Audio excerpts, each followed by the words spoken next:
Ahí estamos. Bueno, justamente lo que estuvimos desarrollando en los otros dos videos de salud mental colectiva tienen que ver con, en parte, con este desarrollo teórico que hace el autor Rodolfo Voslaski en vocación y alienación profesional. Sobre el final del texto, de ese capítulo, es el capítulo de un libro, de una compilación de autores de la década del 70, que se llamaba Psicología Argentina Hoy, prologado por Fernando Ulloa, que es un autor que vamos a ver en otros textos también. Lo que le interesa a Voslaski es desarrollar justamente una mirada crítica a esta cuestión de, primero, de la orientación vocacional. Él se diferencia, es más, se opone a una forma de orientación vocacional que ya en la década del 70 en nuestro país estaba entrando en boga, y vemos que continuó estos 30, 40 años desarrollándose esa forma, que es una idea de la psicología de la orientación vocacional descontextualizada, que viene de los países del primer mundo, en donde se plantea que orientar vocacionalmente a un estudiante es eh, proponer que éste puede elegir en un sinfín de carreras de acuerdo a su gusto y de acuerdo a algún tipo de inclinación, proponerse desarrollar una formación técnica, profesional, la que fuera. Voslaski se opone a esta idea de orientación vocacional, que es una orientación vocacional que tiene aún vigencia en nuestro país y se la reconoce por sus cantidades de test y por dar esos porcentajes tan extraños sobre aptitudes para las ciencias exactas o para las sociales, como si la personalidad fuera un cóctel de aptitudes para distintas carreras y a quien vamos a orientar esa posibilidad de darse un tipo de orientación de ese tipo, que es elegir como en la góndola del supermercado. Voslaski se opone a esto y propone una orientación vocacional contextualizada para poder orientar al estudiante a quien está pensando en su futuro profesional, en su futuro de formación, dentro de un contexto social, económico, concreto. ¿Y por qué nos puede interesar a nosotras desde otras carreras y en este momento hablar de la orientación vocacional que está tan ligada a ese momento de la adolescencia, cuando termina el quinto año? Nos interesa sobre todo porque en este texto va a desarrollar un análisis factorial, un análisis de origen psicoanalítico, sobre dos cuestiones que nos siguen siendo vigentes, muy vigentes a la hora de pensar la institución universitaria. Por un lado, la vocación, ¿qué entendemos por vocación? Y por otro lado, el fenómeno de la alienación, de la crisis de alienación, y más concreta el fenómeno de la alienación en el sentido marxista de esta separación, esta triple separación de quien sufre, de quien padece alienación. Marx proponía esta alienación de la propia fuerza, de la propia capacidad para transformar el mundo, que para Karl Marx era consustancial, esencial a lo humano, pero también alienación de los demás, de los compañeros del gremio, de los que están en una situación similar, y también Marx proponía alienación de la naturaleza, ¿no? Este concepto que en este momento presente está mostrando toda su potencia, ¿no? Este síntoma que estamos pensando actual de la pandemia, no deja de ser uno de los tantos desarrollos teóricos de Marx al pensar hasta qué punto el sistema de vida, el sistema mundo, el neurosistema, como algunos decimos, del capitalismo, ha generado y genera cada vez con mayor profundidad una alienación del hombre respecto del medio del cual depende, del planeta como su complejidad, no solamente el planeta como medio ambiente, sino la complejidad que algunos llamamos Gaia también.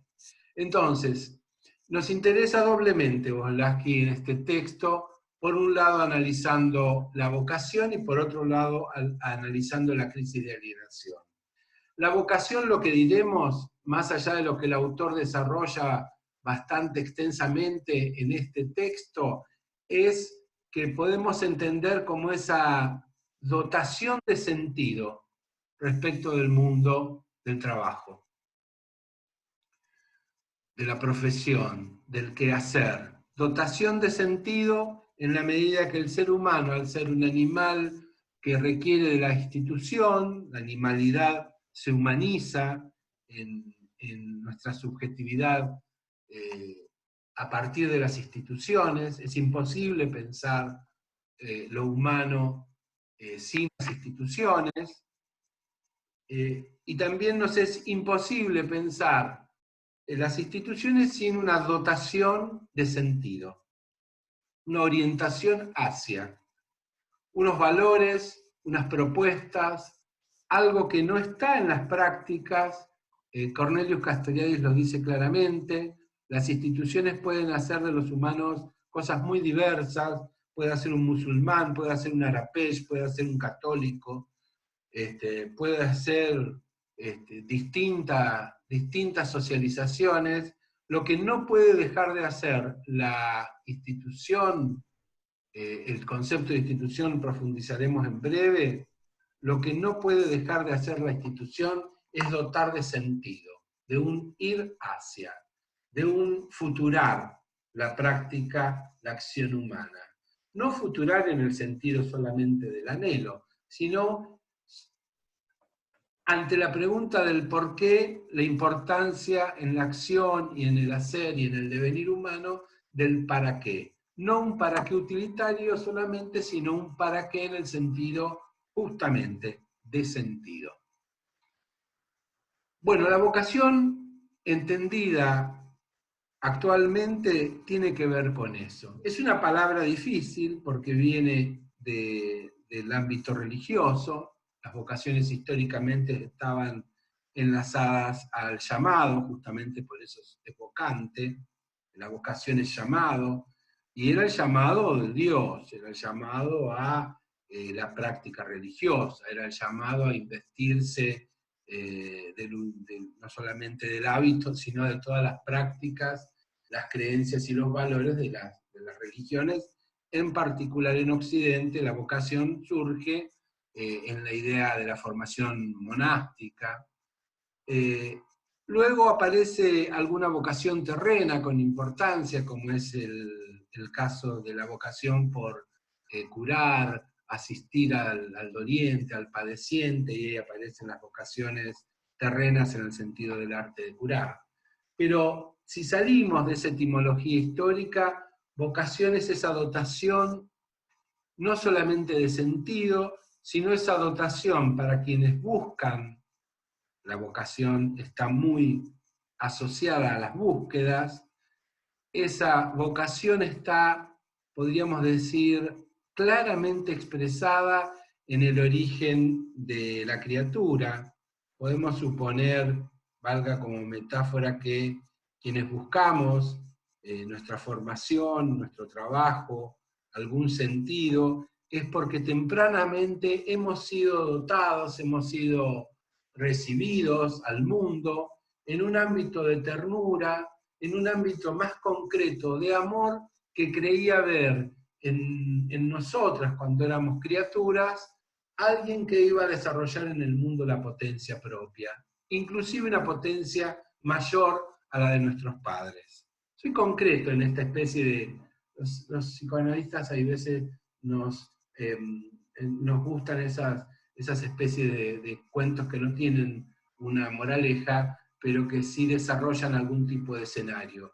Podemos imaginar al infantil sujeto, a la bebé, al bebé, levantado en brazos por su madre, por su padre, por los seres que lo han criado, y siendo visto y siendo sostenido por una forma de amor, por la cual la criatura es dotada, es sostenida como alguien que va a desarrollar una potencia en el mundo del hacer, en el mundo humano, y que va a ser de alguna manera quien viene a reparar también aquellas faltas de la propia potencia.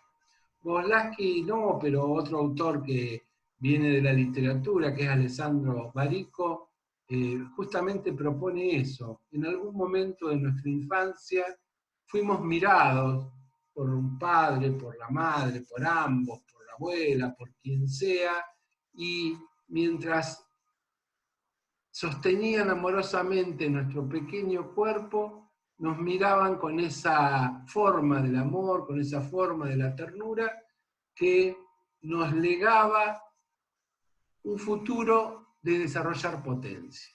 Mucho más, y esto es particular en nuestro país, con la educación universitaria pública, mucho más en aquellos que no han podido, aquellos padres me refiero, que no han podido desarrollar una formación universitaria o un desarrollo profesional.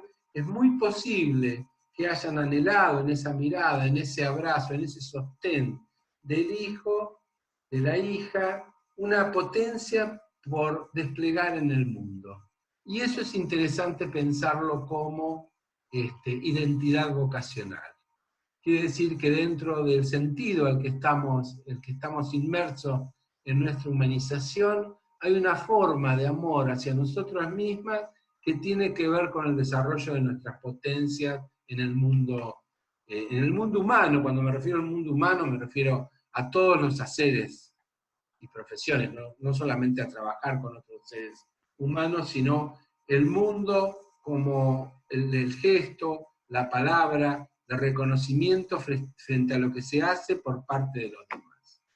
Por eso hablamos de vocación como esa dotación de amor temprana, y también hablamos de vocación como reparación de objetos vocantes, de propuestas de nuestra vocación, de propuestas hacia nuestros desafíos, hacia nuestras búsquedas, en donde queremos reparar en los dos sentidos. Reparar en tanto atender los desafíos que el mundo nos puede proponer, y reparar también en el sentido de ir generando con mayor potencia, con mayor implicación, eso que hacemos. Es importante entender esta propuesta de identidad vocacional, una vocación que no es del todo, por supuesto, consciente, pero que está permanentemente pensando desde un presente hacia el futuro. Y es importante entenderlo porque es lo que nos va a permitir entender el papel de la crisis, de la ruptura. En los videos anteriores desarrollé dos ejemplos para ir pensando el análisis factorial. Uno era de una mujer que me consulta hace un tiempo a partir de la pandemia y a través de la vía del Messenger, a propósito de un síntoma de intensa angustia, una mujer a la que llamamos Olga, un caso clínico de una consulta en donde podemos hacer este mismo análisis factorial, y ya lo hicimos. Y el otro banco de prueba de este análisis factorial que está desarrollado en el texto de referencia es el análisis de la crisis de identidad, vocacional, profesional, crisis de alienación.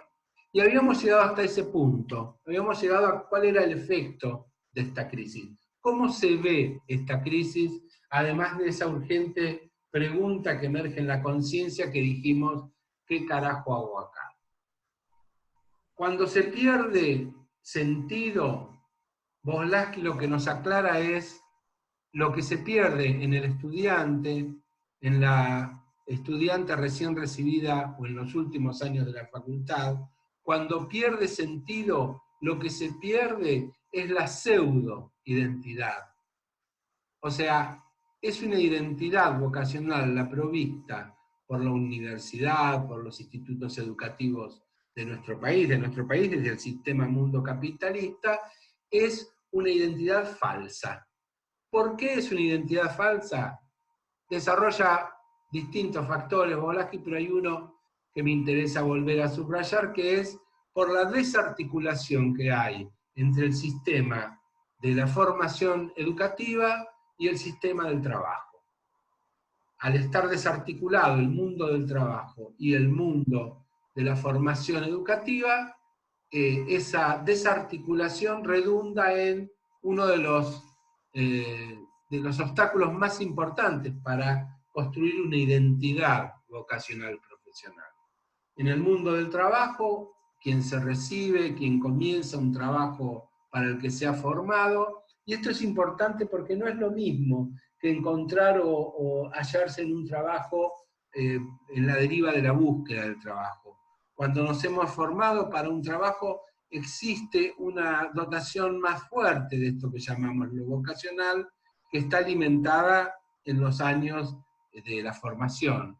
Entonces, esta desarticulación, entre otras cosas, del mundo de la educación y del mundo del trabajo es uno de los elementos más contundentes de lo que Volaski llama pseudoidentidad vocacional profesional, falsa identidad. Esta identidad falsa se va a romper, va a entrar en crisis.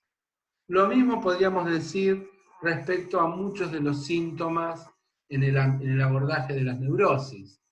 En el abordaje de la neurosis, cuando nosotros decimos ama tu síntoma como a ti mismo, es porque nos aplicamos a una disciplina que es el psicoanálisis, que es la psicología social, que no rechaza ni moraliza sobre los síntomas, sino que los aloja, los lee, los veremos cuando hagamos análisis institucional, e intenta a través del registro de los síntomas, del registro de los efectos, del padecimiento, generar un proceso de elaboración. Veremos más adelante, se llama perelaboración. Antiguamente un proceso terapéutico, un proceso analítico. Volaski hace lo mismo en las consultas sobre quienes se sienten alienados. Y lo vamos a ver en esto que llama desarrollo ulterior. Quedamos situados entonces en este momento del esquema en donde una vez que el factor desencadenante, el condicionante y el disposicional se juntan, aparece el efecto que es irrupción de la falta de sentido por fracaso de la defensa sostenedora de la pseudo-identidad profesional. Crisis de alienación. Esto también nos quiere orientar respecto a que la crisis aparece cuando fracasan las defensas. ¿Qué quiere decir esto? Que la estudiante durante los años de formación posiblemente pudo seguir estudiando porque se defendió una y otra vez de factores que podían hacerla entrar en crisis. En el examen final, en alguna materia que se padece particularmente, en algún vínculo profundamente alienado con los compañeros de estudio o con el docente, esa distancia olímpica que se va generando en esa necesidad de meter materias, todas ofrecen múltiples oportunidades de pensar la crisis, de entrar en crisis, de perder el sentido. ¿Qué estoy haciendo acá? Sobre todo yo lo observo en el último tiempo en las estudiantes que van a la universidad, bueno, ahora más que ir, parece que la universidad funciona en este ámbito virtual, que están en la universidad y la viven como algo externo. Hay una relación fantasmática, decimos. Es la relación como de un fantasma, y esto no apela a ninguna ciencia ficción ni a alguna literatura del terror, sino que es fantasmático aquello que se vive como alejado cuando pasamos años, meses primero, clases, cursos, año tras año, y seguimos cada vez insistiendo en nuestra propia conciencia de que a la facultad se va, de que de estudiante uno se pone el rol cuando está oficiando de tal cosa, que profesor o docente se es cuando se da clase o cuando se prepara la clase, sin tener en cuenta que, por lo menos en mi caso, casi 30 años de práctica docente universitario, tengo que considerar que es parte de mi vida cotidiana, no es algo a lo que voy o algo de lo que me invisto en una práctica, sino es algo que ha generado significativas huellas en la constitución de mi subjetividad. La facultad no me es externa, me es externo el edificio. Los ritos de la educación universitaria, los ritos de pasaje, las simbologías, han generado en nosotras, tanto docentes como estudiantes luego de un tiempo, una cantidad de huellas significativas a nuestra persona. Sin embargo, lo vivimos fantasmáticamente como algo externo, como algo a lo que vamos o de lo que oficiamos en algún momento, cuando lo estamos trabajando. Para Volaski esto entra en crisis porque no hay implicación, entre otras cosas. Cuando fracasan las defensas sostenedoras, quiere decir que el estudiante, el docente, a fuerza de poner distancia con lo que le generaba sufrimiento en su práctica educativa, entra en padecimiento. Y propone Volaski 3 desarrollos. Nos sirve también el anterior ejemplo, el ejemplo de la crisis en la paciente que llamamos Olga. Olga hacía años que había perdido a su primer hijo, pero esta situación actual, esta situación presente, dijimos, es un factor desencadenante para poner en cuestión su identidad como madre. Necesitó hacer el duelo no solamente del hijo perdido hace 26 años, necesitaba hacer el duelo de una identidad materna que estaba sufriendo, de un maternaje que estaba haciendo de padecimiento, temiendo la pérdida.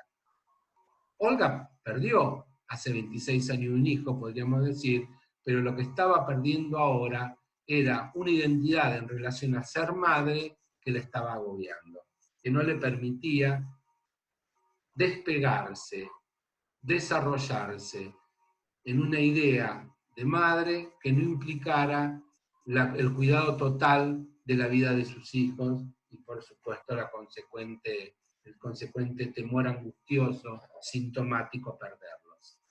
En el caso del estudiante universitario, del recién recibido universitario, pasa algo similar. Volaski, uno de los desarrollos ulteriores, propone 3. Uno, que estoy señalando aquí, el primero a la izquierda, dice cronificación de la crisis. Cronificación de la crisis pone abajo Volaski, psicotización profesional, autocrítica melancólica, serias inhibiciones profesionales. Y al final propone que esta cronificación de la crisis de identidad es lo que él llama alienado, alienada, marginado. ¿Cómo lo podemos ver a este conjunto sintomático, estos síntomas? Alienada, marginada o alienado, marginado es aquel estudiante, aquel profesional recién recibido, aquella persona que con su síntoma lo que muestra es una profunda tristeza, una desflación, un entristecimiento. No quiero usar una palabra que está muy en boga para los laboratorios farmacéuticos, que es la depresión, pero se le llama muchas veces depresión. Cronificación de la crisis de alienación vocacional profesional es la pérdida significativa, no solamente del sentido, sino de toda la potencia que nos relaciona con nuestra formación y con nuestro trabajo. Suelen portar estas personas en el ámbito de los trabajos educativos, que es el ámbito donde yo más ejemplos encuentro, discursos de nada tiene sentido, todo está podrido, por los 2 mangos que nos pagan. Son personas que han vivido, que viven, que han vivido, digo porque la crisis es aguda, su pérdida de sentido y se estacionan en la tristeza. Suele confundirse estos síntomas, hay veces teñido con un discurso de izquierdas o progresistas, porque muchas de las críticas que hacen respecto a la falta de financiamiento o la pobreza económica en el ámbito educativo, en el ámbito de la salud, sobre todo pública, más vale que dan material suficiente para pensar en esta crítica melancólica. Pero la crítica es melancólica cuando el resultado de esa crítica es igual a cero, no propone nada, no construye ningún tipo de acción frente a lo que critica. Alienado o marginado, entonces es el lugar de la tristeza, en donde la persona que está cronificando la crisis de alienación intenta, mejor dicho, retirar. Digo intenta porque todos los días, al ponerse el guardapolvo o al entrar al lugar de trabajo, parece forjar un anillo más de la cadena. O sea, continúa en el campo, pero trata de retirar en su sintomatología de entristecimiento toda implicación con la tarea. Es donde se construyen identidades vocacionales, profesionales, en donde el registro es que hay más tánatos que eros, hay más muerte que amor. Y hay veces inclusive se juntan grupos así, al decir de Borges, no nos une el amor sino el espanto. Son grupos de personas que comparten su tristeza a través de una cronificación de lo que consideran que ha perdido sentido y que debe ser sostenida por varios para no ser más incómoda. Esa es una forma, cronificación de la crisis. Otra de las formas, la que está en el centro del esquema, dice reinstauración defensiva. Ah, me olvidaba, en la cronificación de la crisis, si pensamos en el ejemplo de Olga, ella consulta desde mucha sintomatología de esa forma. La pérdida de todo sentido de estar trabajando, el aumento de la angustia y por supuesto consecuente de la tristeza respecto a la distancia de los hijos. Podemos imaginar este vínculo con los hijos que estaban a la distancia e intentaban que ella se cuide y ella insistiendo en su malestar, no insistiendo conscientemente, sino en su sintomatología de entristecimiento, de angustia, ¿no? Es un padecimiento que tiene la forma de lo apagado, lo inhibido. En el segundo tipo de desarrollo ulterior, Volodsky nos propone reinstauración defensiva. Si la crisis había aparecido como fracaso del sistema defensivo, la reinstauración defensiva es ir al momento anterior de la crisis. Acá Volodsky propone caracterización profesional, cientificismo, eficientismo, tecnócrata, burocratización. Y le pone sistemáticamente un diagnóstico a este tipo de restauración defensiva, de desarrollo ulterior, que es el de alienado, integrado, entre comillas, normal. Decimos en algún ejemplo sencillo que estos son el tipo de subjetividad corcho, que pase lo que pase siempre flota. En la reinstauración defensiva lo que hay es una búsqueda de esa pérdida de sentido a ciegas.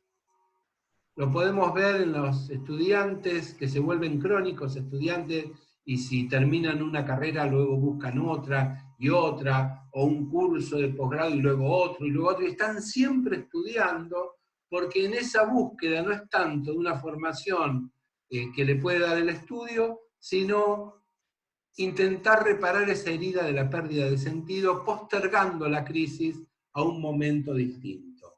Alienado integrado normal le llamaba Volodsky porque es el tipo de patología, de psicopatología que permite que el sistema continúe tal como está.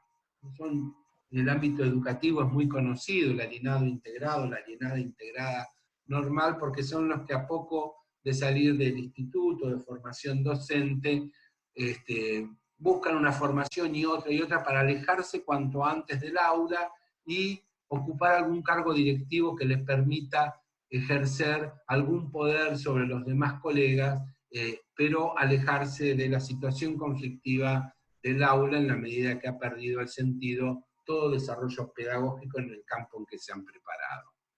Estos son, por supuesto, caricaturas, bocetos. Nadie es esto. Esto es ejemplo. En el caso de Olga, podríamos pensar que una reinstauración defensiva podría ser los momentos en que la aconsejan o se aconseja a sí mismo e intenta, con más trabajo, ella trabajaba en el hospital como mucama, o con más atención a la hija que vivía con ella, o con más ocupación, olvidar esta angustia, alejarse de esto que le provocaba tristeza. Finalmente, ya puedo reiniciar el audio en lo que nos queda, la tercera forma, el desarrollo ulterior, Bolaski le llama toma de conciencia. Este ya no es, sí es un desarrollo a partir del padecimiento, pero no construye patología, porque es el pasaje de lo que dijimos, crisis de conciencia a la conciencia de la crisis. Esto es lo que llamamos en los espacios terapéuticos tomar conciencia. Tomar conciencia de aquello que era síntoma, y tomar conciencia significa traducir, elaborar, encontrar el mensaje escondido, oculto en los síntomas. Y propone recontextuación profesional, es acá donde quien recontextúa su profesión encuentra nuevos sentidos, reorientación de los fines, la propia formación, crítica de los supuestos sobre lo que hemos sido formados, y creatividad. A este le llama alienado, porque no deja de estar en un sistema mundo que separa a quienes cree formar de sus potencias, pero es consciente y es actuante.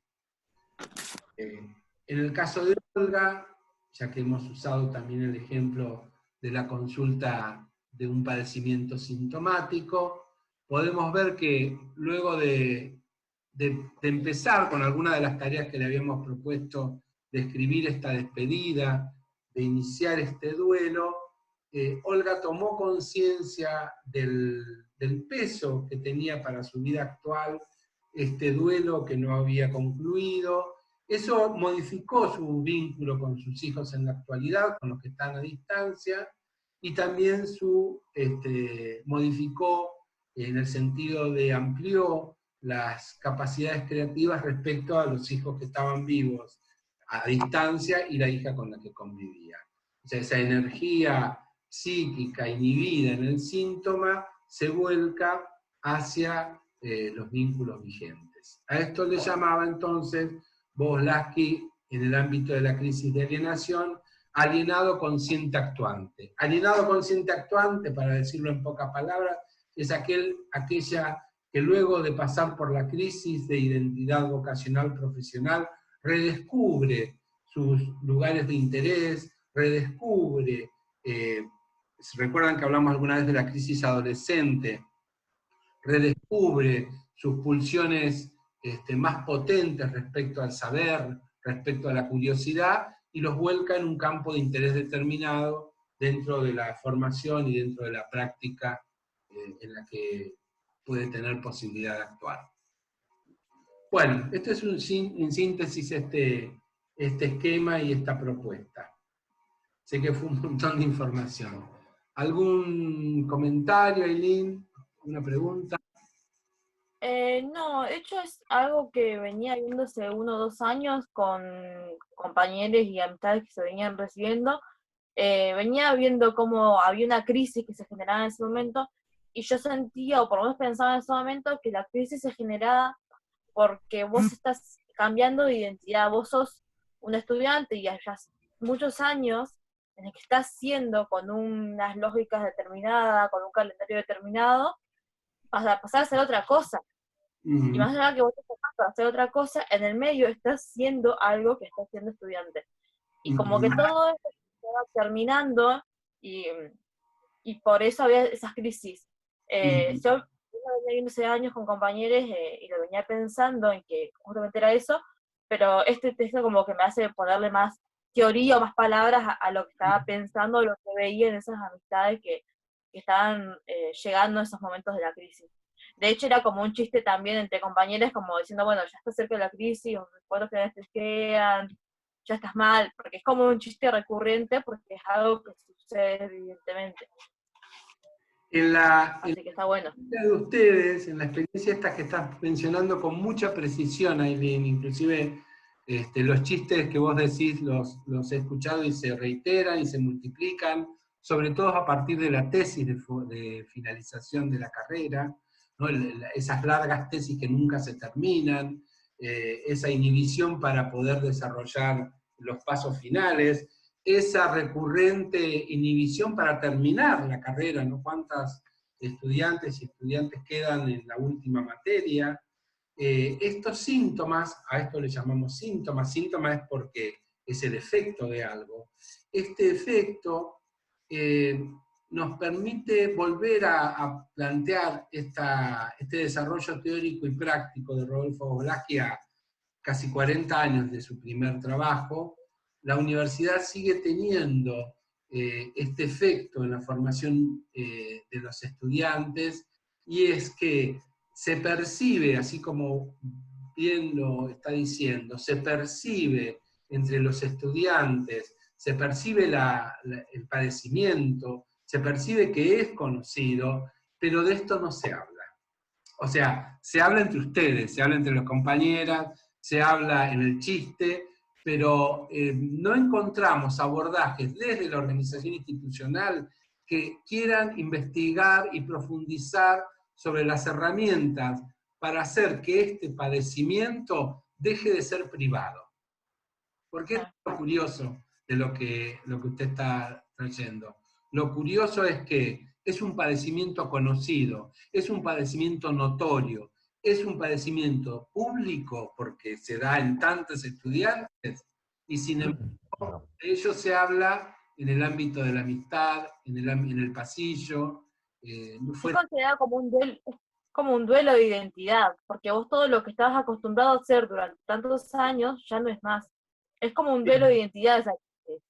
Ese es el duelo de la identidad estudiante, pero hay algo más potente que el duelo por lo que se deja, y esto es lo que llama la atención. ¿Por qué entusiasma tan poco lo que va a venir, que es el campo, la finalización del ciclo? ¿Por qué hay tan poco entusiasmo, tan poco eros, nosotros decimos, en lo nuevo para quedar todavía en la identidad estudiantil?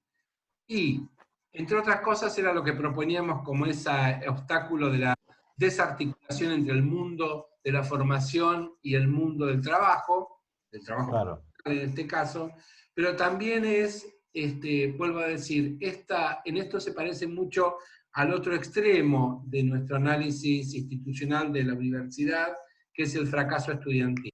De la misma manera que no se habla del 80% que queda fuera en los primeros exámenes, de la misma manera no se habla de la crisis recurrente de alienación que sufren nuestros estudiantes, nuestras estudiantes.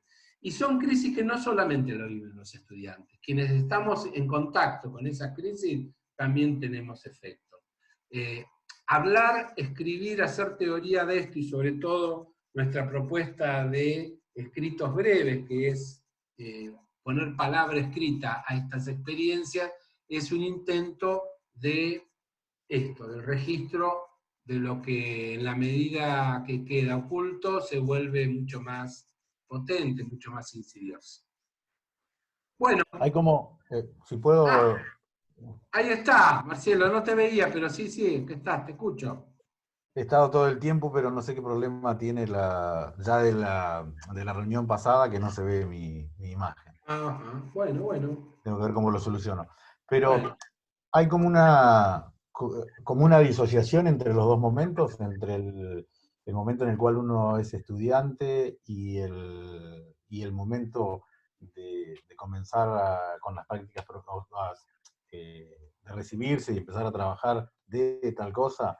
Y eso es lo que provoca, una de las cosas que puede provocar estas crisis. Vos lo decís como dijiste, como un obstáculo, como una disociación entre los dos momentos, ¿no? Uno es el momento de estudiante, otro es el momento de profesional. Sí, Como que no hay... sí, está desarticulado, pero inclusive en las carreras, nosotros lo hemos indagado en otras carreras que tienen pensadas sus prácticas profesionales desde antiguo, como es, por ejemplo, en la formación médica, y aún en aquellas carreras en donde se toma muy en cuenta, sobre todo en el ámbito educativo, en la docente se ve esto también, en el ámbito del magisterio, en donde está muy marcada la residencia, la práctica del estudiante en la práctica profesional. Aún en esas formaciones en donde está al residente, al practicante, y esta es la jerga en medicina, se lo trata como perro. Aún, fíjate qué significativo, estoy tomando un elemento que parece pequeño. A los residentes en medicina, en los hospitales se les llaman perros. ¿Por qué se les llama perro? No es cualquier cosa llamarle a alguien perro en el ámbito del trabajo. Se les llama perro porque, entre otras cosas, el médico residente dice así: trabajo como perro. Trabajar como perro quiere decir, hay una suerte de pagar derecho de piso frente a quienes tienen algún tipo de años, que no solamente es pagar un rito de pasaje, es también la imposición de una generación por sobre la otra de sus propios sentidos. Es un subrayar en algunas prácticas profesionales, sobre todo las que necesitan residentes, de la gerontocracia. De que los años en una formación profesional son mucho más valorados que el entusiasmo, que las ganas, que el deseo. O sea, hay en esos ámbitos profesionales, aun cuando se intenta, vuelvo a esto que vos observás, intenta articular la práctica educativa con la práctica profesional, aún ahí hay algunos elementos que nos permiten entender que al estudiante recién recibido, que al que inicia, portador de nuevas ideas y sobre todo de nuevos anhelos, de entusiasmo, este sistema mundo que tiene la forma en definitiva del capitalismo, intenta y a veces logra castigarlo. Esto es algo muy conocido en el ámbito del trabajo no formado, ¿no? Del trabajo de alguien que no tiene formación, también paga derecho de piso. Pero nos resulta significativo que para aquellas profesiones en donde los que están recibidos o los que están formados en materias con mayor actualización, se los deja en un lugar en donde deben, casi se diría, venerar al más antiguo, para entender que la práctica no tiene tanto que ver con la formación y con el pensamiento, sino con los años, como yo digo, con la gravedad prostática de ser profesional. Bueno, nos queda un minuto. Nos vemos. Les recomiendo los videos que hemos trabajado, el material y sobre todo ponerse a escribir sobre estas cosas. Siempre ustedes traen miradas nuevas sobre los efectos. Perfecto. Bueno, muchas gracias. Nos vemos. Chau. Bueno, Chao. chao.